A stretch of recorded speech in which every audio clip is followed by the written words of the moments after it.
The Buffalo Bills got a massive, hard-fought win on the road in Jacksonville in the wild card round, and they get rewarded with a trip to the number 1 seed, Denver Broncos. And we fared very well with our predictions episodes last week for the wild card round. The only game we didn't call accurately was San Francisco's win over Philadelphia. The over-unders gave us a little bit of trouble, but there were some weather reports earlier in the week when we recorded that just didn't end up being nearly as big of an issue. And then for our underdog picks, we hit 9 of 11. We didn't count the George Kittle one since he ended up being rebooted for a majority of betting platforms. Buffalo and Denver will be first up on Saturday, kicking off at 4:30 over on CBS. And as of right now, the Broncos are 1.5 point favorites. Earlier in the week, when the lines first came out, Buffalo was 1.5 point favorites.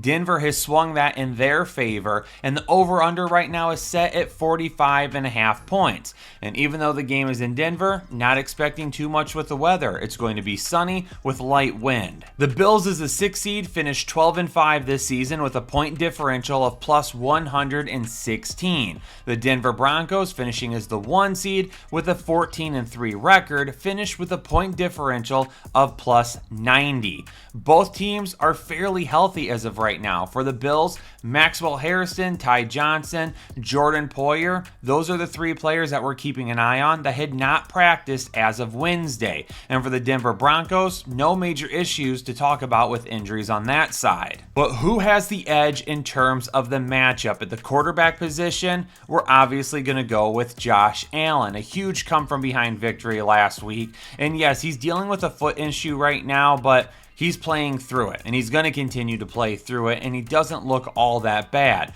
Josh Allen definitely taking him over Bo Nix, even though this game is on the road. RJ Harvey scored a ton of touchdowns this season, and after taking over for J.K. Dobbins when he was injured, he ended up being a pretty pleasant surprise that performed fairly well. But give me James Cook, who is one of the best running backs in all of football this past season. And when you play the Denver Broncos, you're going to have to run the football. For the wide receivers, I got to give it to Courtland, Sutton, and that group with the Denver Broncos. I think they are substantially better than what the Buffalo Bills are playing with at wide receiver right now, and they're much more explosive. Buffalo dealt with 2 season-ending knee injuries last week to their wide receivers. Khalil Shakir feels like he is the only guy left standing. Somebody is going to have to step up for that group. At the tight end position, the Broncos have not done anything to utilize their tight ends all season long. Dalton Kincaid and Dawson Knox, give me both of these guys for the Buffalo Bills and that matchup edge at the tight end position. Offensive line, it was almost closer to being even than anything, but I am going to give a nod to the Denver Broncos. This unit played so well this season. I definitely think they deserve to be acknowledged as the better offensive line group here and given the edge in this part of the matchup. Defenses are even. Both of them have been really strong this season. Buffalo has been so good down the stretch that they have really compared well to what Denver has done all season on the defensive side of the ball. This is an even matchup and one that could end up turning into a defensive matchup.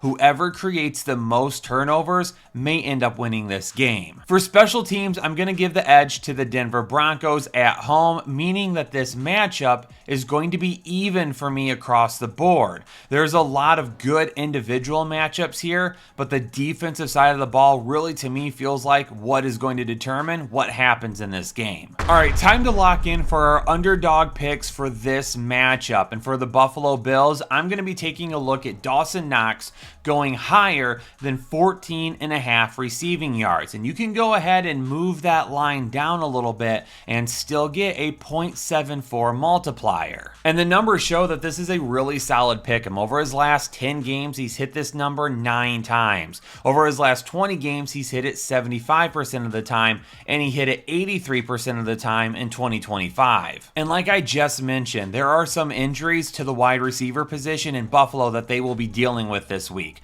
Somebody is going to have to step up, and Dawson Knox, the veteran leadership that he has shown, could absolutely play a pivotal role in this game. For the Denver Broncos, I'm going over 9.5 rushing rushing yards for Khalil McLaughlin, and you can slide this line to 9.5 and give yourself a multiplier of 0.71. Over his last 7 games, he's hit this number 6 times, and over his last 3 games, he's had 37, 40, and 41 rushing yards.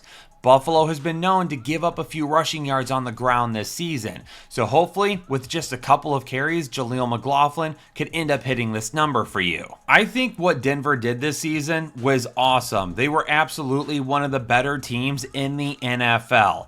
But I think it's the Buffalo Bills season, and it's not going to be easy on the road in Denver, but I'm going to take the Bills winning this matchup, and I'm going to take it as a defensive matchup with the over-under going under 45.5 points. At the end of the day, it kind of comes down to some of the same things that I talked about in the last game with Buffalo, and that was just some of the experience that the Buffalo Bills have in taking that over the Denver Broncos, especially when it comes to Josh Allen over Bo Nix.